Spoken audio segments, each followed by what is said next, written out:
पिछली क्लास में अपन ने सेट्स को स्टार्ट किया था। ठीक है, आज सेट्स में अपन समुच्चय यानी कि उसमें आगे चलते हैं। तो आज का जो टॉपिक है अपने लिए वो है टाइप्स ऑफ सेट्स यानी कि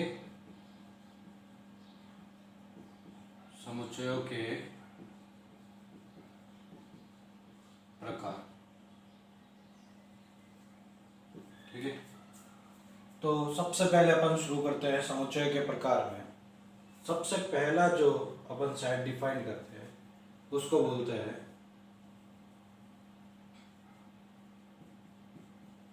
एम्प्टी सेट या फिर वॉइड सेट या नल सेट,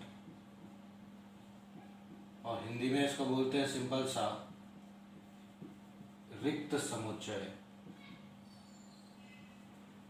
ठीक है, एम्प्टी सेट, वॉइड सेट या नल सेट यानी कि रिक्त समुच्चय। सिंपल सा पॉइंट है, if there is no element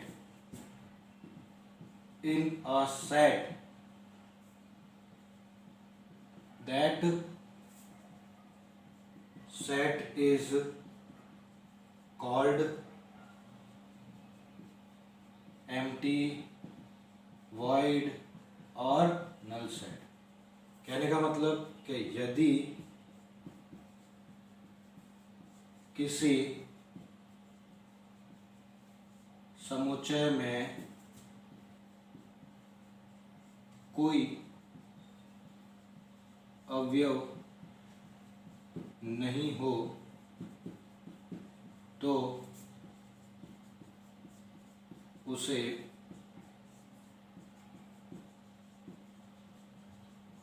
रिक्त समुच्चय कहते हैं।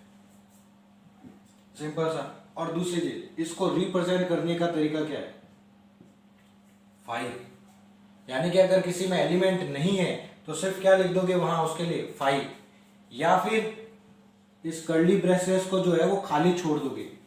कर्ली ब्रेसेस को क्या कर दो, अगर खाली है तो ये भी वही चीज कहलाएगी, रिक्त है। और या फिर वहां पर क्या बना होगा आपके पास 5। ठीक है, तो इस चीज को ध्यान रखना। अब मैं जैसे एक एग्जाम्पल यही लिख देता हूं। ठीक है, तो एक एग्जाम्पल ले लेते हैं अपन। यहाँ पे एग्जाम्पल लिख रहा हूं मैं।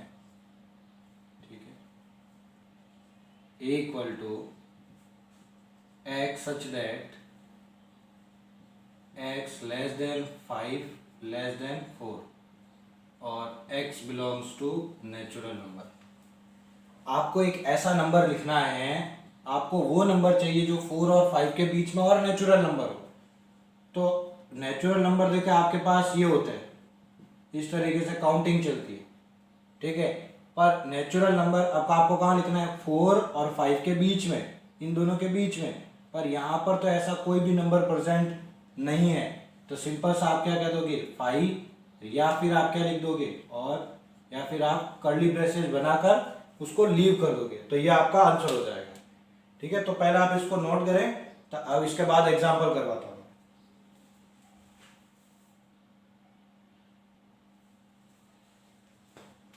देखिए एग्जाम्पल पर आता है अपने पास, which of the following sets are empty sets. आपको वह बताना है कि कौन सा इसमें से रिक्त है, कैसे बताना है वो। देखो फर्स्ट आपके पास लिखा हुआ है x such that x square minus 5 equal to 0 और x belongs to natural number. तो देखो आपको इसको चाहो तो सॉल्व कर लो। x square minus 5 equal to 0 है, x equal square equal to 5, x equal to plus minus का अंडर रूट 5, स्क्वायर उधर जाकर क्या लग जाता है? रूट। क्या ये जो वैल्यू आई वो नेचुरल नंबर है क्या? नहीं है, तो इसको कैसे लिखोगे? Not belongs to natural number. ऐसे काट कर, बिलोंग्स टू होता है उसको काट कर, जैसे आप ये इक्वल टू और ये नॉट इक्वल टू होता है, उसी तरीके से ये बिलोंग्स टू और ये not belongs to natural number. तो आपका सेट कैसा रह गया? खाली। आपका सेट कैसा रह गया? खाली। तो क्या लिख देंगे? सिंपल सा, ए क्या आ गया? 5। सेकंड में आ जाओ बी पार्ट पे। क्या है भाई, 2x-1, 2x-3, 2x-5 equal to 0। तो 2x-1 equal to 0, 2x equal to 1, x equal to 1/2। क्या नेचुरल नंबर है क्या 1/2? नहीं, not belongs to natural number. इसके लिए 2x-3 equal to 0, 2x equal to 3, x equal to 3/2। ये भी नेचुरल नंबर नहीं है, not belongs to natural number. फिर 2x-5 इक्वल टू 0, तो 2x equal to 5, x equal to 5/2। ये भी नेचुरल नंबर नहीं है। तो अगर तीनों ही नेचुरल नंबर नहीं है तो इसमें एलिमेंट ही नहीं बनूंगा कोई, तो b भी कैसा हो गया इस कारण 5, नल सेट। ठीक है। Third, x such that x³ equal to 27, और x क्या होना चाहिए, इवन नंबर। ध्यान दे, x³ इक्वल टू 27 है, तो x³ equal to cube root of 27, तो x कितना होता है 3, और ये क्या नहीं है, x इज, ये इवन नंबर नहीं है। ठीक है, या तो लैंग्वेज में लिख दो, where x is not even number, इसलिए c भी कैसा हो गया, खाली। तो ये सिंपल सा आपके पास एग्जांपल था, जिसको आप नोट करें।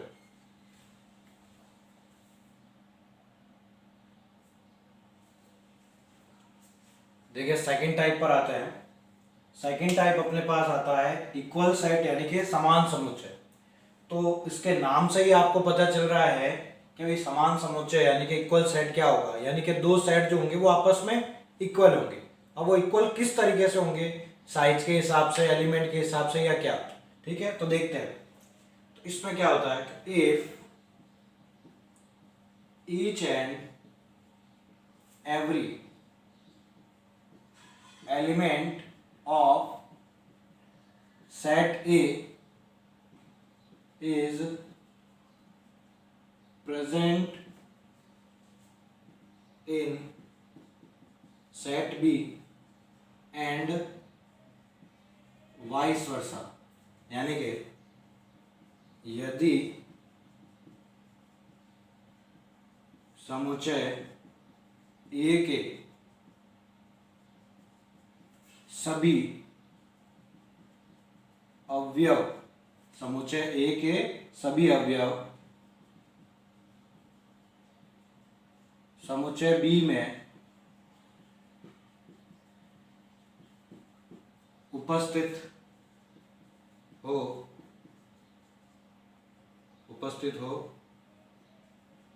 या उसका उल्टा हो, तो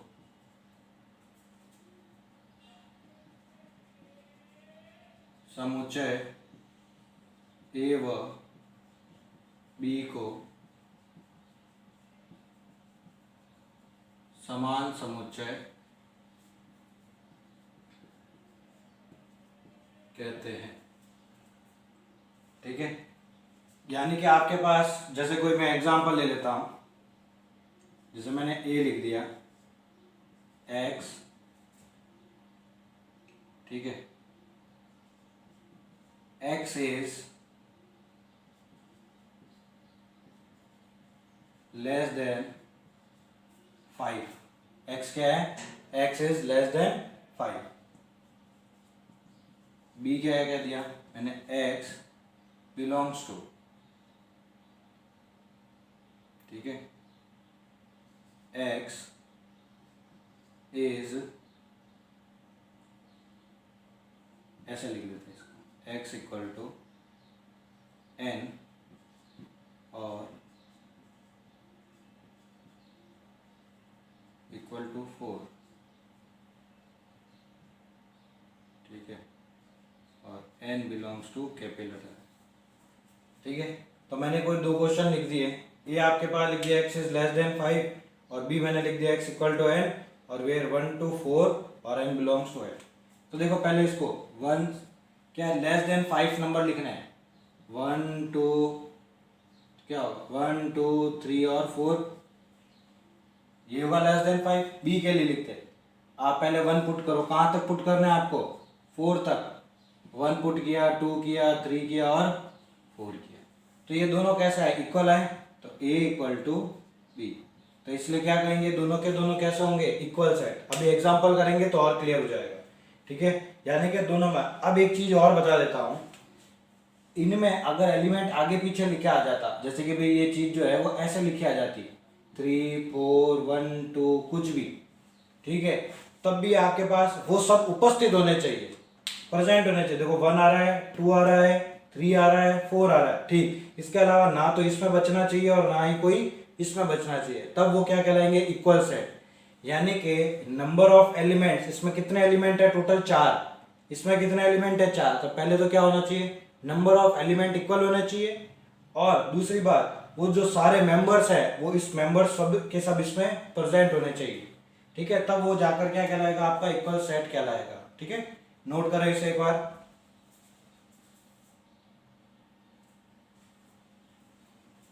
देखिए इसका एग्जांपल करते हैं अपन। Which of the following pair of set are equal, justify your answer, ठीक है।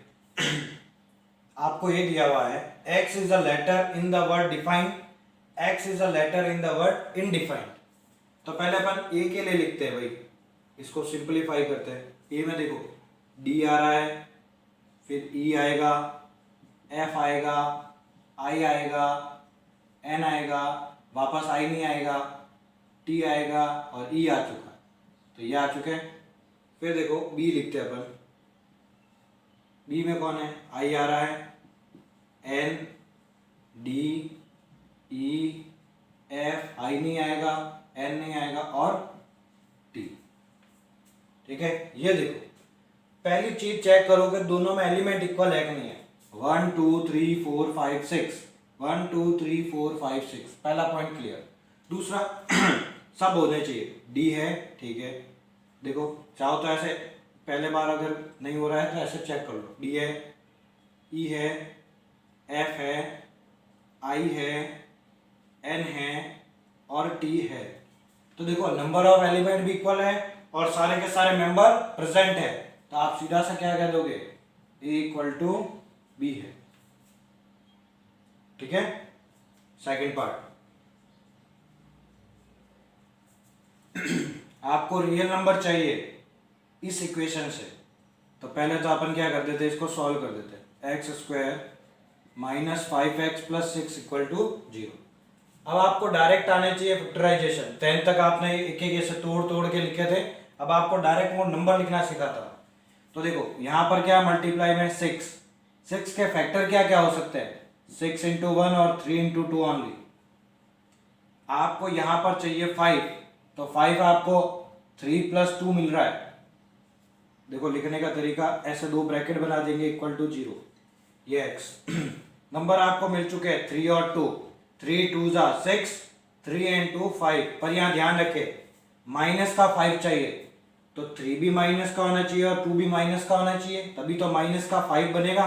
-3 -2 माइनस का 5, -3 इंटू -2 6, बस। तो यहाँ पर आपके पास x की वैल्यू कितनी कितनी आ जाएगी, यहाँ से आ जाएगी 2 और यहाँ से आ जाएगी 3। तो क्या ये दोनों के दोनों रियल नंबर है, पहली तो बात हाँ है, ठीक है। मोस्ट इंपोर्टेंट के ए को लिखना है आपको, तो ए तो क्या हो गया भाई 2, 3, ये आ गया सेट। बी लिखते हैं अपन, बी क्या कहा उसने, x इज प्राइम नंबर, आपको क्या लिखना है, प्राइम नंबर लिखना है, and x square less than equal to 10 भी होना चाहिए, प्राइम नंबर भी होना चाहिए और ये भी होना चाहिए, प्राइम नंबर ही रखना है, x की वैल्यू 1 रखोगे, 1 प्राइम नहीं होता है, 2 प्राइम होता है, 2 यहाँ रखोगे, 2 रखा आपने तो क्या हो गया 4 लेस देन इक्वल टू 10, सही बात है, ठीक है, तो 2 पर आ गया। फिर 3 रखोगे, 3 का क्या आता है 9, ये भी सही है, 9 लेस देन होता है, 10 से 9 छोटा होता है, तो किस पर आया 3 पर। अब उसके आगे तो जाएगा ही नहीं क्योंकि ग्रेटर हो जाएगा, आपने अगर 5 रखा तो 25, तो जो होगा ही नहीं क्योंकि 25 ग्रेटर होता है, लेस नहीं। तो आपके पास देखो ए और बी दोनों इक्वल आए, आंख मीच कर क्या कह दोगे, ए इक्वल टू बी आपका यहाँ पर सेट है, ठीक है। तो इसको आप नोट करें।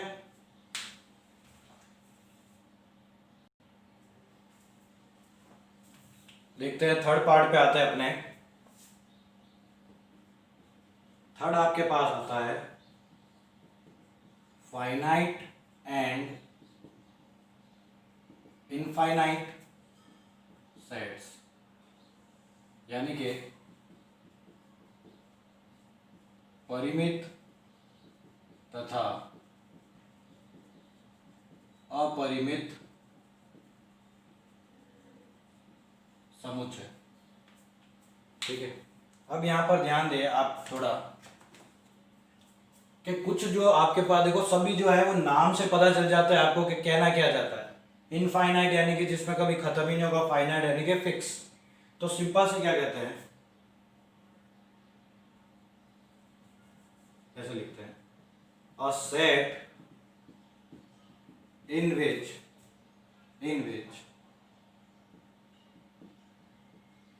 there is no or finite number of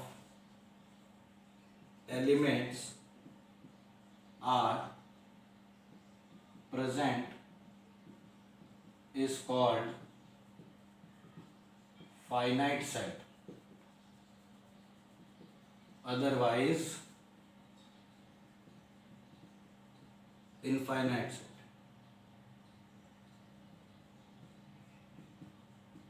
यदि किसी समुच्चय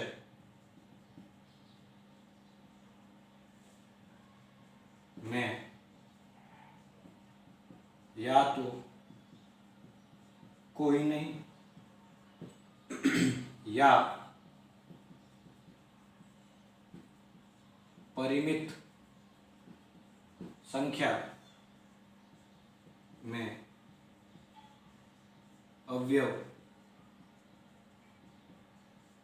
उपस्थित हो तो उसे परिमित समुच्चय कहते हैं, अन्यथा उसे अपरिमित समुच्चय कहते हैं, अन्यथा उसे अपरिमित समुच्चय कहते हैं। कैसे? जैसे भाई मैंने ए लिख दिया 1 2 3 4 और क्लोज, बी मैंने लिख दिया 1 2 3 4 और ऐसे।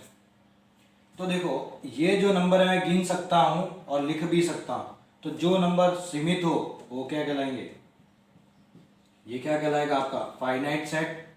और जो नंबर चलते ही जा रहे हैं, लिख नहीं रोक नहीं सकते, उन नंबरों को क्या कह देंगे अपन, सिंपल सा इनफाइनाइट सेट। बस इतनी सी छोटी सी बात है।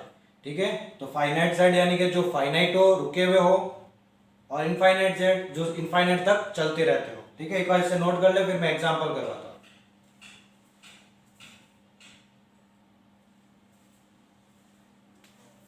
देखिए नेक्स्ट इसमें state which of the following sets are finite and which are infinite.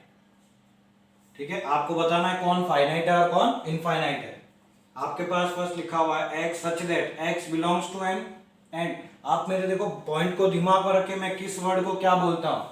आप वापस सुने, a equal to x such that x belongs to natural number and x square minus x minus 6 equal to 0। आपको इस equation में से x की value निकालनी है जो n से बिलोंग करनी चाहिए। तो देखो पहले इसके फैक्टराइजेशन करते हैं। तो अभी मैंने आपको बताया था कि डायरेक्ट कैसे लिखेंगे। देखो तो दो ब्रैकेट आएंगे कंफर्म है, दो ब्रैकेट आएंगे कंफर्म है, x की दो वैल्यूज आएगी वो भी कंफर्म है, पर कौन कौन सी होगी वो चेक करते हैं। देखो 6 आना है तो 6 का फैक्टर क्या हो सकता है, 3 और 2। ठीक है, यहां 1 आना चाहिए तो 3 माइनस 2, 3 माइनस 2 करूंगा तो 1 आ जाएगा।